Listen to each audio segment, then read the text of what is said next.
Okay, when you're creating motion cycles for a game, there are some things that you need to be aware of that can improve the visual quality, and in cases of games that use root motion for the character, the actual gameplay experience will be improved by taking better care of blending your motion cycles. So this is what things have been kind of like in the past, is you can see that when the character throws the kick, the left and right foot slide towards the center of gravity and then the character throws the kick.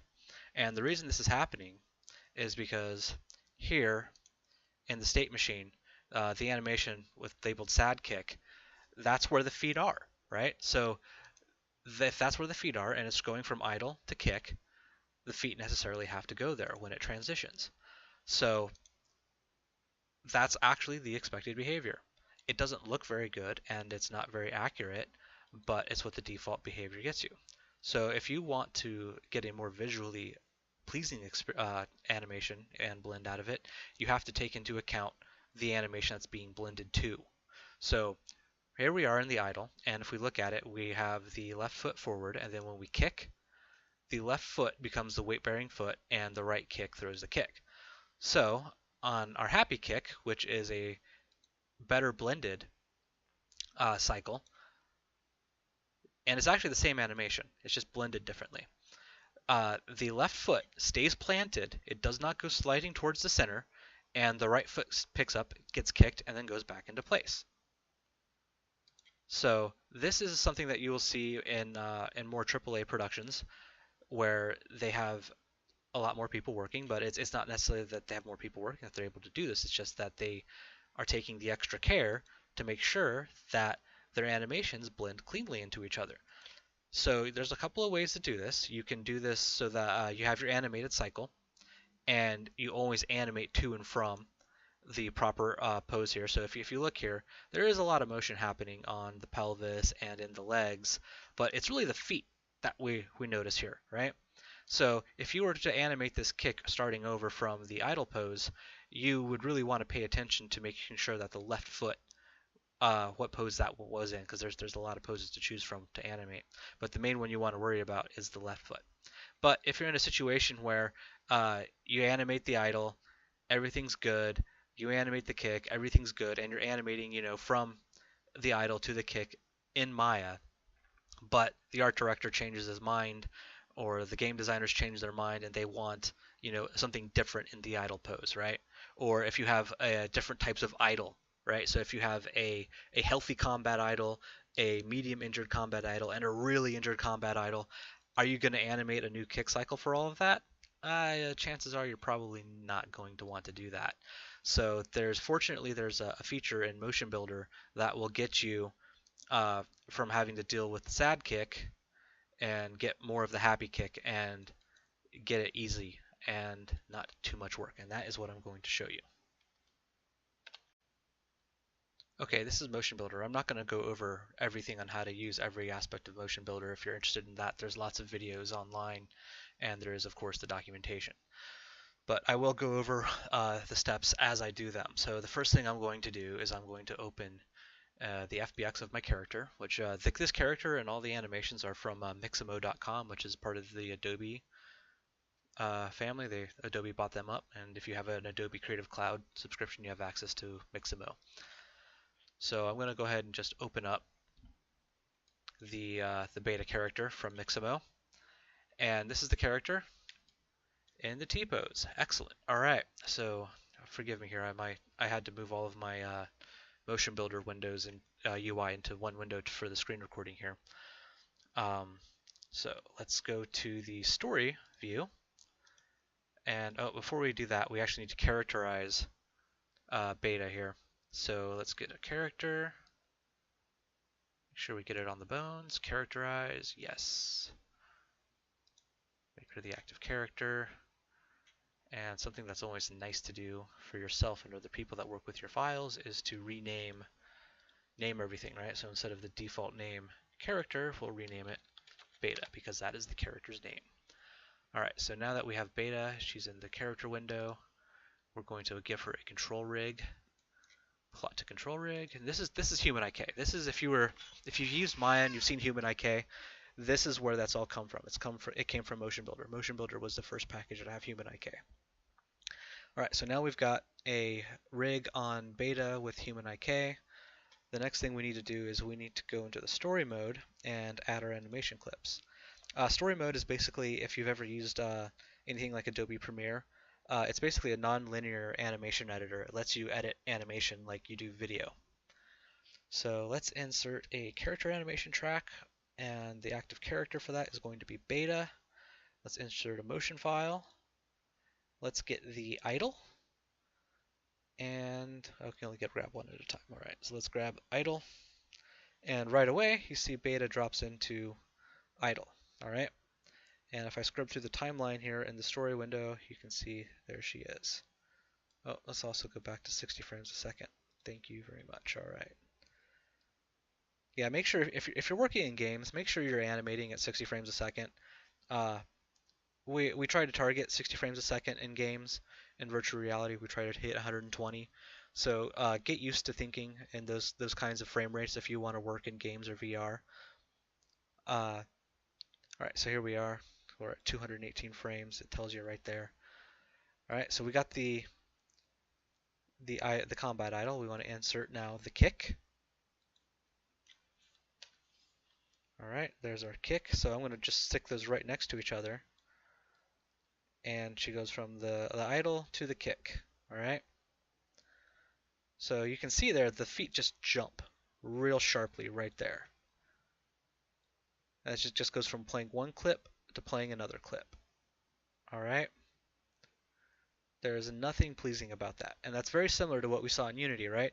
Is we saw the feet, they're in one position, boom, now they're in another, okay? So the way we do blending in Motion Builder is you just run your clips into each other. And as we run into each other, you see this cross, they do a crossfade, right? Where the channels now mix, right?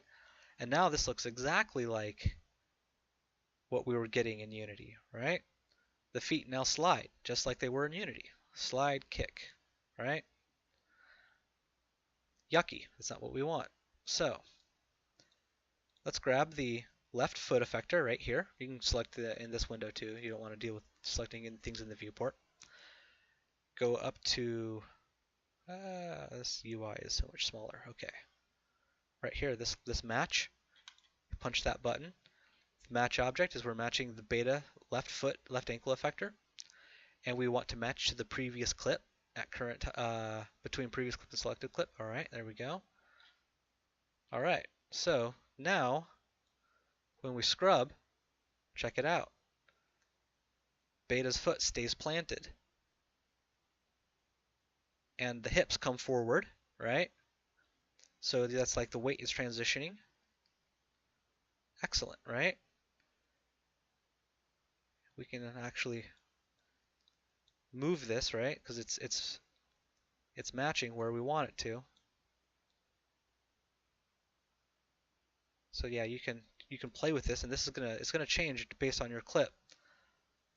How much do you want to move it? So let's see. When does her foot is about up there, okay?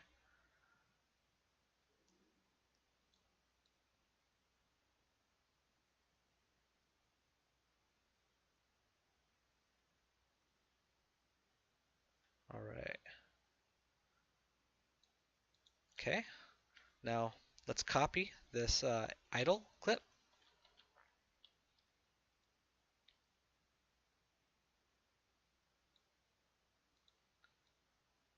Don't worry about that stuff at the end. We're actually going to cut that out. There she goes. She goes back. You got to play with this a little bit. Get it to a spot that works. And yep, we're not trimming the kick at all. And then at this point here, I can actually probably start blending back a little bit more.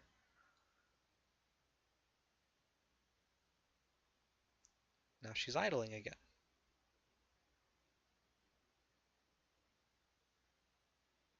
All right.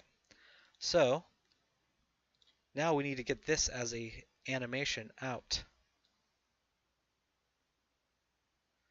All right, so I'm going to select the first idle clip. I've got it selected, and I moved the time slider to the place in the animation where it just starts the kick, and then I click this little razor right here, which cuts the animation. Now I can delete it. All right, so that part of the animation is gone. Then we do the same thing for the second idle, the blend back to idle. Select it right at the end of the frame there. Razor it. It's gone. All right. Select those 3 clips. Oops, I just screwed up my blending, but undo saved me. Move it back to the beginning. I believe that's on frame 1. I want that on frame 0. There we go. If you zoom in, like it snaps on frames, but if you're zoomed way out, right, you can feel like you're not snapping at all. But if you zoom way in, it'll snap, and you can feel the snapping on the frames better. Oh, and this motion builder, you can set it up to navigate just like Maya. So don't worry about that. I think it's up in settings, interaction mode. Yeah, Maya for motion builder only, and it then behaves just like Maya as far as the UI goes. And this window zooms in and out just like the graph editor does in Maya, which is nice. All right, so the next thing we want to do is after we've got all of this done in story mode, is we want to plot all of this information to the current take in Motion Builder. So go up here to plot whole scene to current take, 60 frames a second. These defaults are fine. Don't want to do any key reduction or anything like that. Go ahead and plot it, and that takes the whole thing out of, takes all this information from story mode and puts it into edit mode. And let's see, we are at frame 90, and over here this has only got to frame 2, so let's go out to frame 90. And why did you guys not plot? Beta, plot whole scene to current take.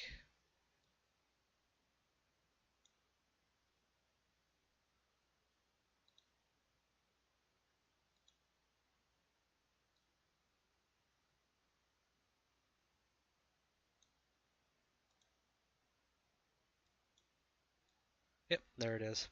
So I baked everything down to her bones so she has no more control rig, and I took the character out of the story mode. And if I go to the F curves, yep, there it is. All right.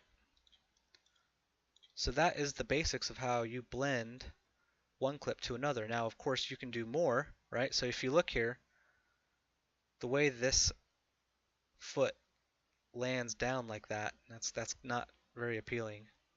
So I could put the control rig back on, just bake plot to control rig, grab the IK effector. If I look at the translate Y here, okay. So let's see, I can do this on the base layer, or let's try it on the base layer. Show you the mask keyframe editing that we have in Motion Builder. That's actually kind of nice. All right. So this is where it's at. Boom. Oh, that was a rotation value. Let's go back to the. All right. So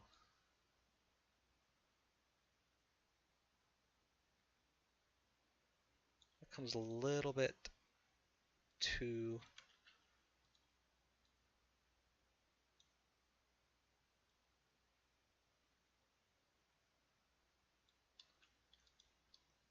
Let's do it on an animation layer. So lock it here, lock it there.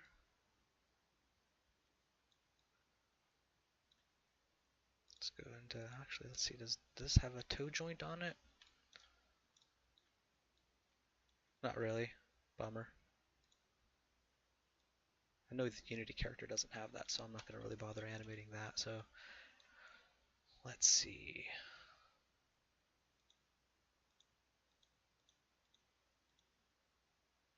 F curves again.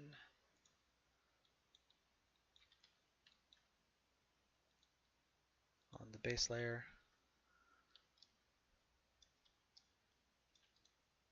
If I just delete out, say, to about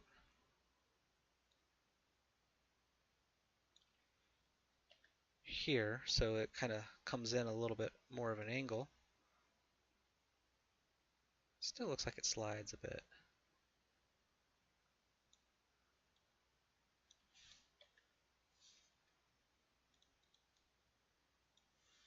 And this is a really brute force approach.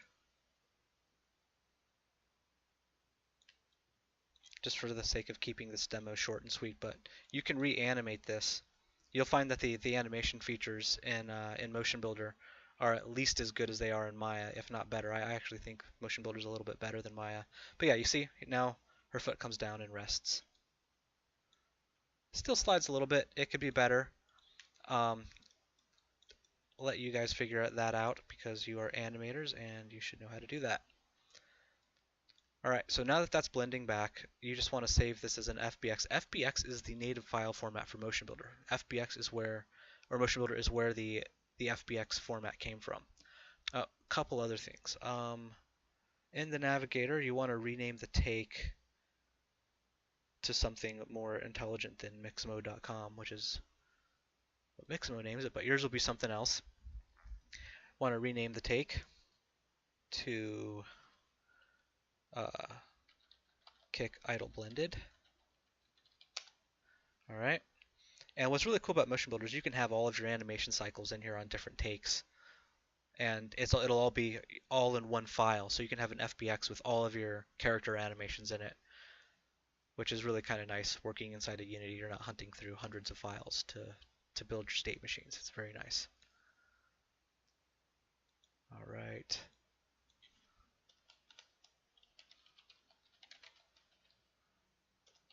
Idle kick blended, save, and let's go take a look at it in Unity.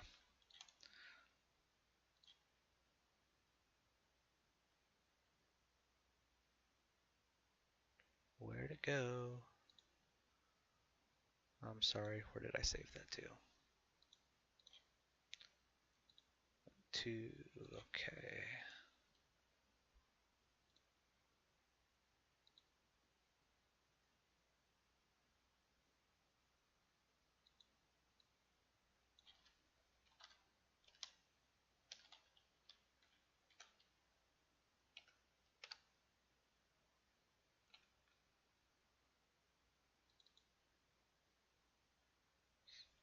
Right here.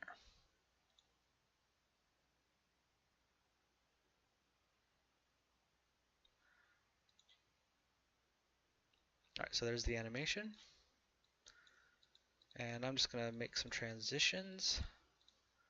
And we'll preview those. I'm not going to set those up on the character controller like I had for the initial demo, but just so that you can see. Let's go to this right here. So as we get up here to, wow, that is slow. You can see right here in this transition, boom, it's clean, right? So we're transitioning from idle to the kick idle blended. The foot stays planted right here, right? You see that? This foot still stays planted. Beautiful, right? That's what you want. And transitioning out from the kick back to idle. Same thing. Transitions, it stays clean and planted, just like you want. And for comparison, come on. I think Unity crashed the animation preview for me. All right. Here we go. And for comparison, here's the two clips before blending. See how the feet slide? That's not good. That's so 2005. All right.